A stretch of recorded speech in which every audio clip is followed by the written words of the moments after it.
The story begins as Typhoon Dami smashes into the coast, and a man sneaks into a shady apartment building. He slips into a dark room and finds a laptop glowing with a creepy message. It says someone's been waiting for him. Before he can react, a shadowy figure shows up, throws him out the door, and drags him away. The man doesn't make it out. Jong Woo, the main guy, is on the phone with his girlfriend Ji-yoon while moving to a new city. On the way, his laptop crashes. He tries to win a new one in a contest, fails, tries to fix it, no luck. After striking out on places to live, he stumbles across a cheap listing on an app. It's Eden Studio, just $190 a month. Drenched in sweat and out of breath, he hikes up the steep roads to check it out. When he gets there, the building looks straight up haunted, old and sketchy. The lady at the front desk shows him a messy room with stained walls. Turns out, the last guy who lived there died, but the price is too good to pass up, so he takes it. Once he moves in, the vibe feels all wrong. One guy just stares through thick glasses like a statue. Another, Duke Jong, laughs like a nut. Jong Woo starts feeling he's made a huge mistake. He checks out the shared areas and they're straight up nasty. That night, Duke Jong and the quiet Nambok creep through the hall, chatting with someone we can't see, and then jump them. Meanwhile, Jong Woo's on the roof, lying to Ji-yoon about where he's staying. Next morning, he hears a weird noise above and heads for the off-limits 4th floor. Duke Jong pops up, grinning, and tells him to back off. Around town, the cops are on the trail of someone butchering cats. Jong Woo catches up with an old friend at dinner. Later, he flashes back to his military days and loses it during a street brawl. Back at Eden, some weird guy with a black bag corners him with creepy questions. Jong Woo bolts. In his room, he starts feeling eyes on him. Then he spots a hole in the wall. Someone's been spying. In the bathroom, things get even weirder. One of the residents warns him, don't trust anyone, and get out while he still can. Jong Woo's paranoia hits new heights. Nambok starts whispering outside his door at night, debating if he should end him. Jong Woo wakes to creepy sounds and finds room 305 drenched in blood. A ghost like Nambok rushes him and knocks him down. Next thing, he wakes up back in his room. Chaos is spilling into the halls. He finds out Duke Jong has a twin. All the residents lock eyes like something's about to explode. Jong Woo finally gets it. He's trapped in a living nightmare. Nambok debates whether to follow Jong Woo after their tense encounter that evening. In the morning, Jong Woo heads to work, but Ki-hyuk, the guy who broke up the mess last night, stops him. They have an awkward little chat before Jong Woo moves along to the office where most folks seem nice enough. Everyone except Byung-min, who just straight up blanks him. While Jong Woo is stuck at work, things take a turn at Eden Studio. The residents gang up on Hee-jung and stab him in the back with a knife, but it's just a nightmare. He jolts awake, only to hear a loud thud from upstairs. Curious, he checks out the off-limits 4th floor. What he finds there is a bloodied man slumped against the wall. Eyes wide, he turns to run, only to catch an axe to the face. Meanwhile, the cops are closing in on the cat killer. A tip leads them to Eden Studio. Lead investigator Young Hwa questions Duke Jong and brings him in. After figuring out he's autistic, they let him go, even after he calmly admits to offing 13 cats. But while putting up missing person posters at the station, the officers notice something strange. All the missing lived near Eden Studio. Just random chance, or is something deeper creeping beneath the surface? After a rough day, Jong Woo heads out for dinner with his coworkers, but it goes sideways when Jae-ho calls him a freeloader and a drag on the team, awkwardly trying to mix it in with a compliment on his writing. Meanwhile, Hee-jung manages to break out of his ropes and calls Detective Cha, but all he hears is static after begging for help. While he figures out what to do next, Dae-bwaek gets chewed out by Ki-young for slipping up and not watching Hee-jung properly. He reacts by smacking himself hard, over and over. Still no word from Ji-yoon, so Jong Woo drinks alone in his room. He finds a journal under the bed and starts flipping through. It starts off normal enough until the writing spirals into madness. Page after page just says die scribbled all over. Shaken, he tries to ignore it and heads out for a drink.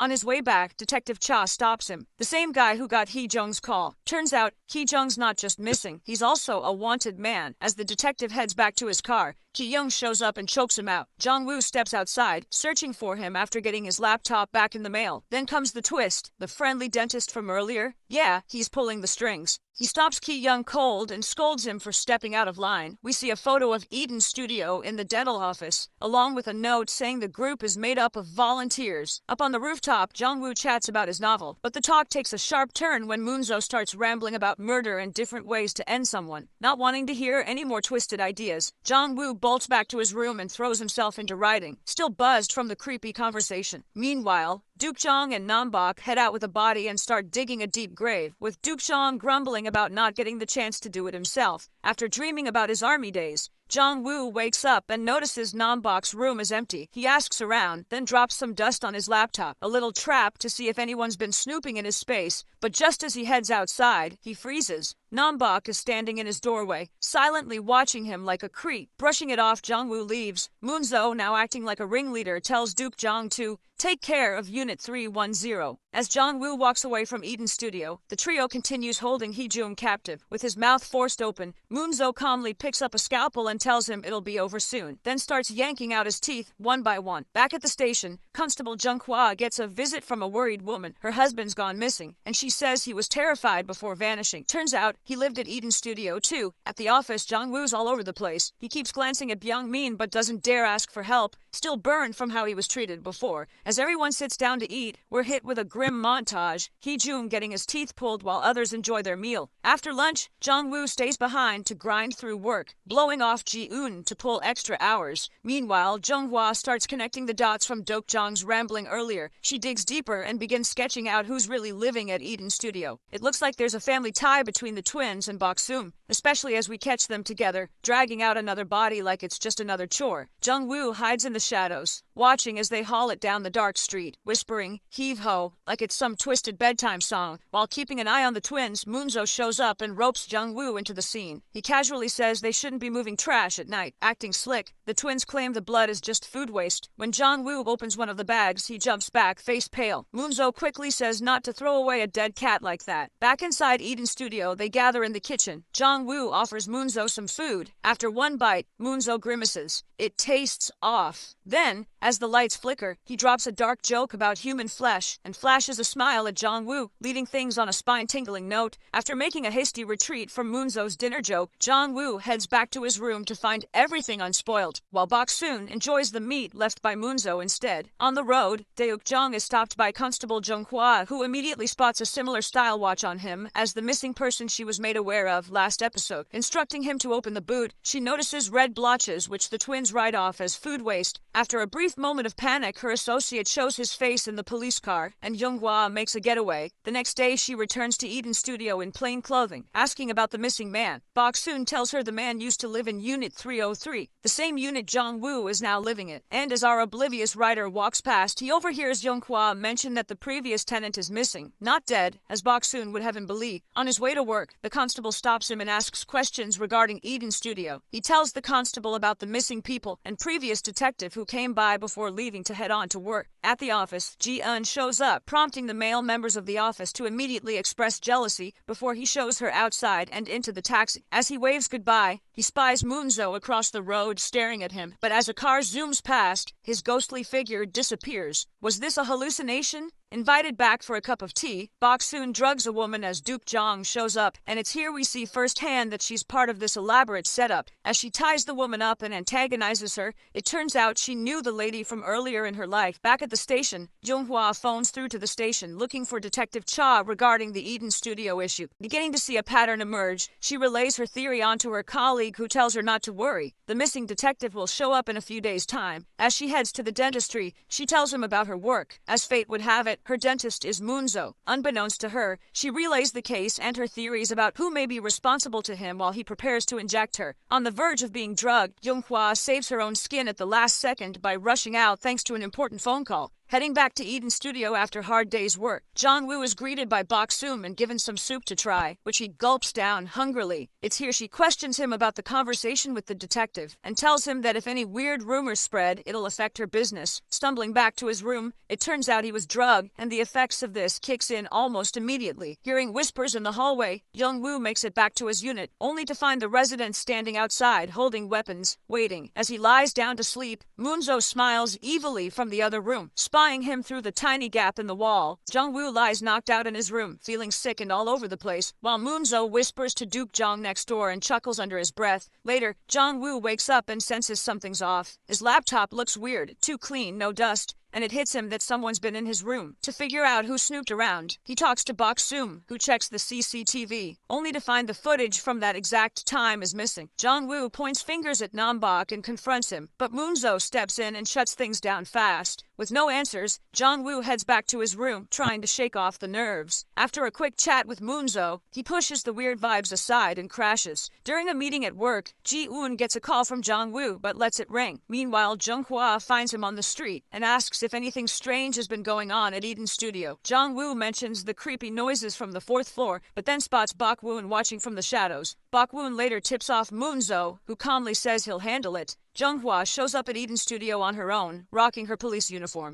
and heads up to the 4th floor. She checks every room, staying sharp. In one of them, Nam-bok holds a knife to a woman's throat, keeping her quiet as Jung-hwa walks right past. She eventually finds a dentist chair and keeps moving. Nam-bok starts tailing her, but she doesn't find anything and heads out. Back inside, Nam-bok returns and freaks. His victim's gone. The woman slips out and manages to stop someone for help. Sadly, that someone turns out to be Moonzo. He sweet-talks her, then drags her back inside and locks her up again. Later, Jong-woo joins his team for a group dinner. He gives Yoo-jung a rose, and both he and Ji-eun seem to be catching feelings. A bit drunk, Jong-woo calls Byung-min a creep and ends up picking a fight before stumbling out. He gives the taxi driver the wrong address and knocks out in the back seat. The driver, not knowing what else to do, drops him off at the police station, where he passes out on a table. Jung-hwa wakes him up, and he finally tells her he's scared of Eden's studio. Meanwhile, Ji-eun shows up at the building, and Moonzo opens the door with a smile, realizing she's there for Jong-woo. We begin with Jong-woo rushing back to Eden's studio, while Ji-eun steps inside, only to be stopped by Bok-soon, who gently grabs her hand and leads her deeper into the apartment building. Jong-woo shows up shortly after, bolts inside, grabs Ji-eun, and pulls her outside where they sit and talk about their future. After all the chaos, Jung-hwa chats with her colleague about Eden Studio's shady past, while inside, Moonzo tells Bok-soon he'll handle Unit 302 this time. As he heads downstairs, he catches Duke Jong off guard after overhearing Jong-woo calling him and Nam-bok out for their nasty behavior. Feeling on edge, Jong-woo goes up to the roof for some air, texts Ji-eun, and starts watching the CCTV footage from the night before. What he sees throws him. He's completely wasted in the video, getting in Nam-bok's face and calling Duke Jong a punk. Realizing things are getting out of hand at Eden's studio, he starts apartment hunting, while Jung-hwa digs deeper. During her search, she finds out Eden's studio landed in Bok-soon's hands after her husband died in a fire, right before the family got a fat insurance payout. Way too convenient. Jong-woo meets Ji-eun the next day, but the second he spots Moonzo in the distance, he starts acting jumpy and off. Ji-eun, fed up with his mood swings and growing paranoia, walks away, leaving him spiraling even more. Back at the studio, he hears a ruckus upstairs and decides to check it out. Creeping through the halls, he catches Moonzo stabbing Duke-soo and warning the others, if they can't stay quiet or mess with his plans again, they'll be next. Shaken, Jong-woo heads back to bed but wakes up in the middle of the night to weird sounds coming from the unit next door. He tiptoes out and freezes when he sees himself sitting in a chair, blood splashed across the wall behind. The other version of him grins like a madman, tells him to run, then bursts out laughing, leaving Jong-woo stuck in place, too scared to move. It turns out the figure he saw in the room was just a bad dream. As he wakes up, breathing hard and confused, we cut to Song, who's still thinking over what Moonzo told her, trying to piece together the twisted puzzle that is Eden's studio. She finally heads to the dentist, where she chats with Moonzo about Spring Orphanage. He answers her questions cool as ever. No slip-ups, no drama. Feeling like she might be overthinking things, she lets it go and heads in for her checkup. Meanwhile, Jong-woo heads out and bumps into the new guy at Eden's studio, Kang Seok-yoon. He gives him a heads up about the other creepy residents, and they walk out together, only to run into Moonzo. The vibe's weird, but Jong-woo keeps it cool, and after the short chat, he follows Kang, who busts out some hip-hop on the street. Later, over a bite at a nearby restaurant, Jong-woo tells Kang they should seriously think about moving out. Eden's studio isn't safe, but Kang's more curious than scared. He wants to see what's up on the 4th floor. Jong-woo tells him flat out that it's way too risky. On his way home, Jong-woo makes a detour to Ji-eun's place, hoping to surprise her, but sees some random guy dropping her off. He hesitates, but instead of making a scene, he walks away, heading back to the studio. He senses Kang might be in trouble. Back home, Jong-woo finds Kang on the roof, and they talk about all the weird stuff going on. As Jong-woo vents about the other residents, Moonzo creeps out of the shadows and stirs the pot,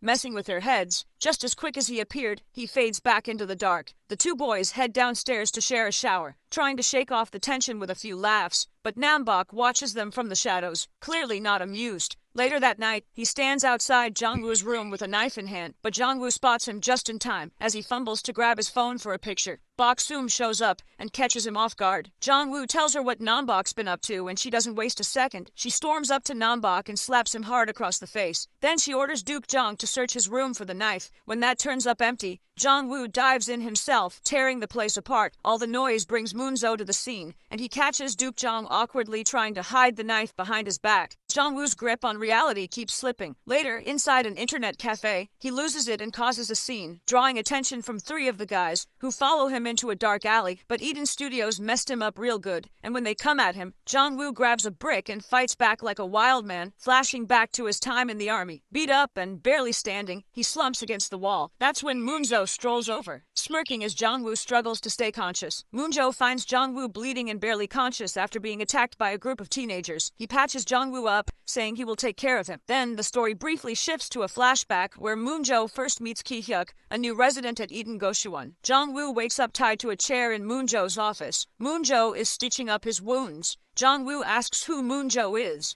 Moon-jo answers in a cryptic way, saying he can be whatever Jong-woo wants, either a dentist or a killer. Another flashback shows Moon-jo talking to Ki-hyuk, who wants to know what Moon-jo's deal is. Moon-jo explains he overheard Ki-hyuk's call the night before and thinks they are alike. He claims he breaks people down and remakes them. The lights flicker in the kitchen as Moon-jo sits with Ki-hyuk. When they come back on, the other Goshuwon residents are behind him, smiling. Moon-jo says he will turn Ki-hyuk into a new person. In the present, Moon-jo tells Jong-woo the same thing. Jong-woo asks if Moon-jo enjoys doing this, and Moon-jo says he will make Jong-woo special. Meanwhile, Jung-hwa and her partner Hyun-ho patrol the neighborhood. Jung-hwa checks CCTV footage from a convenience store and notices Detective Cha's car arrived at Eden Goshuwon at 11 and left at 11:30, but didn't drive away until midnight. Jung-hwa checks the drains nearby and finds a syringe dropped by Moon-jo on the night he killed Ki-hyuk. Elsewhere, police respond to a call from neighbors about the teenagers Jong-woo attacked. At the station, Jong-woo sits quietly while the boys' mothers yell at him. Moon-jo arrives and pays them off. As they leave the station, Jong-woo almost cries.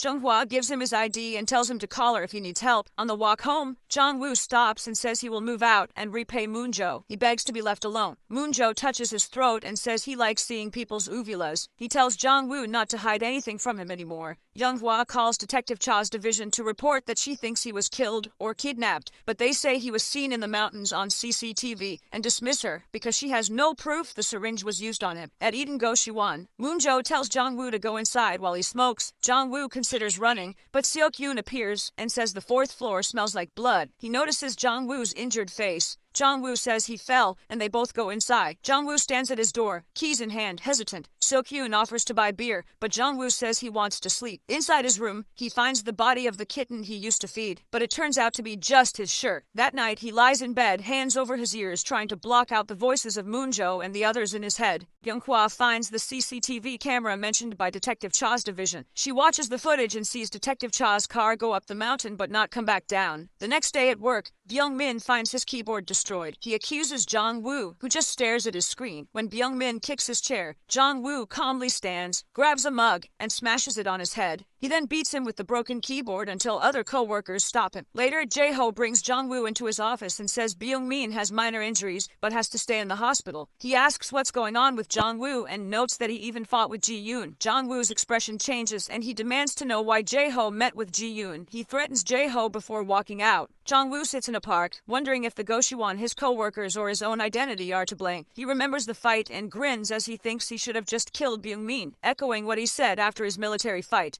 Jung-hwa takes the syringe to a lab. No fingerprints are found, but they identify a common dental anesthetic and DNA that doesn't belong to Detective Cha. Jung-hwa explains that she suspects the Goshuwon due to missing people and dead cats. The tech suggests handing the case to a detective, but Jung-hwa refuses. Reporter Jo visits Byung-min in the hospital. Byung-min calls Jong-woo a psycho. Reporter Jo then contacts Jae-ho to meet at the office. Meanwhile, Jae-ho goes to Eden Goshuwon to see Jong-woo. Jong-woo asks how he found him, and glares when Jae-ho mentions Ji-yoon. Jae-ho suggests getting drinks to clear things up. Jong-woo accuses him of seeing Ji-yoon behind his back. Jae-ho lies, says Ji-yoon asked him not to tell, and calls Jong-woo selfish. He drags Jong-woo to a bar, tries to offer him a new shirt, but Jong-woo ignores it. Jae-ho lectures him on behavior, then Ji-yoon arrives. Jae-ho calls Jong-woo small-minded, which triggers him. Jong-woo asks if he wants to die, and Jae-ho taunts him. Ji-yoon tells him to stop, but Jong-woo grabs a bottle. She holds him back. Moonjo suddenly walks into the bar. Jong-woo freezes. Ji-eun takes the bottle from him. Jae-ho tries to argue with Moonjo, who says that living in small rooms makes people lonely. He accuses Jae-ho of using Jong-woo for cheap labor and wanting Ji-eun. Moonjo mocks Jae-ho's fake concern and says those closest to you don't always understand you. Jae-ho tries to interrupt, but Moonjo continues mocking him. Jong-woo asks Moonjo to talk outside. On the street, Jong-woo begs Moonjo to stop following him. Moonjo smiles and says once he bites, he doesn't let go. Jae-ho steps outside and Moonjo tells Jong-woo that he saw the way Jong-woo wanted to kill Jae-ho that night. He whispers to Jong-woo to embrace his true self and walks away. Jae-ho offers Jong-woo money to sleep in a motel and tells him to go back home, promising to send his paycheck. Jong-woo tells him to watch his back, which Jae-ho sees as a threat. He moves toward Jong-woo, but stops when Ji-eun runs over. As Jae-ho leaves, Jong-woo shakily tells Ji-eun he meant what he said and warns her about Moonjo. In the taxi, Jong-woo says he's going back home tomorrow and won't return to the Goshuan. Ji-eun notices his mood changes because of Moonjo. Jong-woo begins crying and says Moonjo is frightening. Reporter Joe sneaks into Jae-ho's office while Jong-woo stays at a motel, realizing the fear stays with him. Jae-ho takes an elevator and sees Moonjo outside before the door shut. At the motel, Jong-woo gets scared by a noise but relaxes when he sees Ji-eun turning on the TV. Jae-ho returns to his office, unaware that Moonjo enters behind him. Moonjo injects him and bludgeons him with a statue. He sees a text from Ji-eun and replies,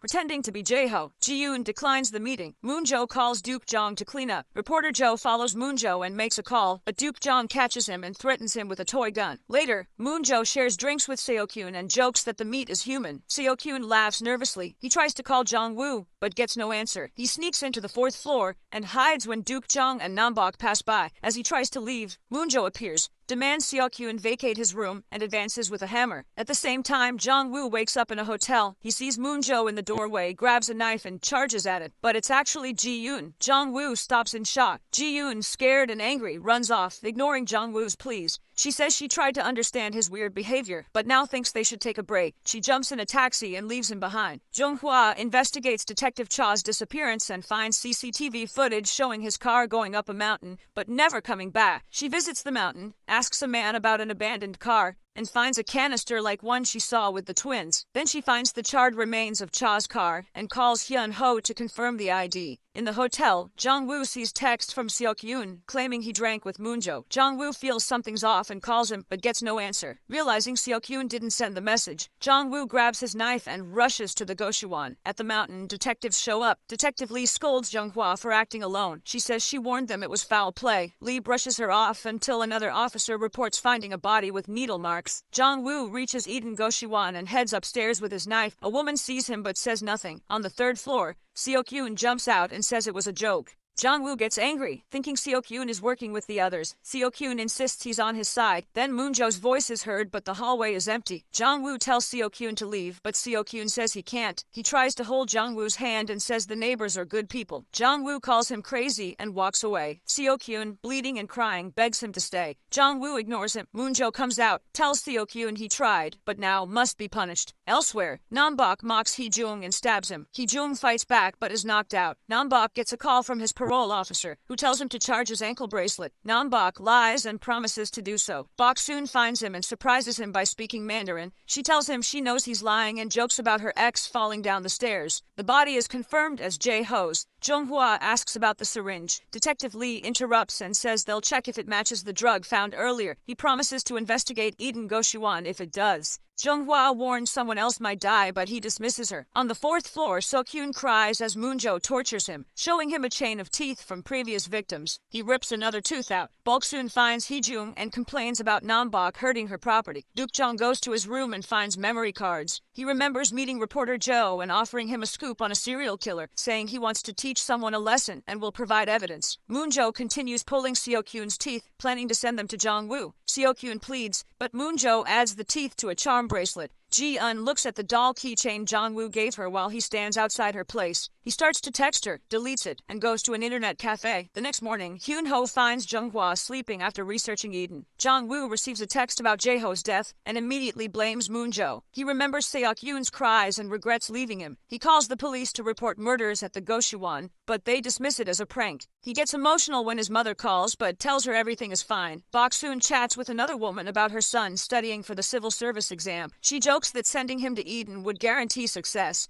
When the woman criticizes Eden, Bok-soon's smile fades, and she invites her to come along. They go to a karaoke bar. Jong-woo attends Jae-ho's funeral and stares into the mirror. His reflection blames him for Jae-ho and Seo-kyun's deaths. Jong-woo denies it until his co-worker interrupts. Back at Eden, Moon-jo reads Jong-woo's book to the tortured Seo-kyun. Duk-jong reports the cleanup is done and wonders if Jong-woo will return. Moon-jo is sure he will. Duk-jong says, "Life here is good because you can kill anyone." Moon-jo gets up, tells Duk-jong to finish up and leaves with a package. He meets Bok-soon, who guesses the package is for Jong-woo. She asks about the others and says if Jong-woo returns, they'll have to get rid of the rest. Moon-jo agrees. They will only keep the good ones. Upstairs, Duk-jong offers Seo-kyun meat, but Seo-kyun keeps begging for his life. Duk-jong complains that Seo-kyun got caught by the wrong guy. He gets mad, blaming Moon-jo for doing whatever he wants and for killing Duk-soon. He thinks about killing Seo-kyun, but instead gives him a chance to escape before Moon-jo returns. Seo-kyun stumbles through the hall, but Bok-soon hides him when Duk-jong comes looking with a hatchet. She tricks Duk-jong, but after pretending to leave, he returns and knocks Seo-kyun out. Meanwhile, Jung-hwa and Hyun-ho return to the station and find a poisoned kitten in a box. She suspects Eden Go-shiwon and remembers Jong-woo crying about the weird people there. She tries to call him, but Jong-woo, treating it all like a nightmare, ignores it. Chung-hyun spots Jong-woo and checks on him, seeing the cuts on his face. He takes Jong-woo to eat and asks about his situation. Jong-woo reveals he got a job through a friend. Chung-hyun shares how Jong-woo once helped him through a tough time in the army and that he's always wanted to repay him. At the station, Jung-hwa questions her role as a cop. Reporter Jo meets Duk-jong, who gives him a tin of memory cards for an article. As Jo types, Moon-jo appears beside him and kills him. Later, police find Jo's body in his car. Jung-hwa thinks it's linked to another case, but Detective Lee disagrees. Jong-woo tells Chung-hyun that people who leave Eden disappear or die. Chung-hyun doesn't believe it, and Jong-woo says the police thought he was drunk. Ji-yoon calls, crying. A flashback shows Moon-jo tricking and attacking her. He now speaks to Jong-woo on the phone. Enraged, Jong-woo rushes to Eden, and Chung-hyun insists on going with him. Jong-woo knows there's no turning back. Rookie officer Hyun-ho tells her the detectives found Hee-jung's knife next to reporter Jo's body, and now consider Hee-jung a suspect. She tells Hyun-ho to contact her with updates, and follow her if she doesn't respond. Inside the building, Jong-woo and Chung-hyun reach the third floor and find Jong-woo's room. On his laptop, Jong-woo sees a message saying someone has been waiting for him. He checks Nam-bok's room and finds it completely stripped. Back in his room, he sees Chung-hyun lying on the bed, unable to move. Chung-hyun drank a health tonic left behind. As the sound of a bouncing tennis ball echoes through the hallway, Jong-woo shuts the door and readies his knife. A shadow passes, then returns when a book falls and a hatchet smashes through the door. Duk-jong breaks through the door under Nam-bok's supervision. They tease Jong-woo, who demands to see Moon-jo. Moon-jo enters and offers to release Ji-yoon if Jong-woo kills Chung-hyun. Moon-jo even throws the doll Jong-woo gave Ji-yoon. Shocked, Jong-woo hesitates. Chung-hyun, regaining his senses, pleads with his eyes. Instead of attacking his friend, Jong-woo charges the others. They overpower him, and Moon-jo drags him into another room. Nam-bok and Duk-jong corner Chung-hyun, mocking him with a hatchet. In the other room, Moon-jo beats Jong-woo and injects him with something. Jong-woo is thrown into the hallway again, mirroring the show's opening scene. Moon-jo drags his limp body past Chung-hyun, who is bleeding out. Jong-woo reflects that he once thought his old life was hell, but this place is true hell. A flashback shows Jong-woo's family. His mother makes kimbap as Jong-woo rushes out for a trip. She chases him with the food and warns him about people, calling them the scariest creatures. In the present, Jong-woo wakes up strapped to a chair. Ji-yoon is unconscious nearby. Moon-jo shows off a charm bracelet made of teeth and says one of them belongs to Ji-yoon. He clasps the bracelet on Jong-woo and claims Ji-yoon is only sedated.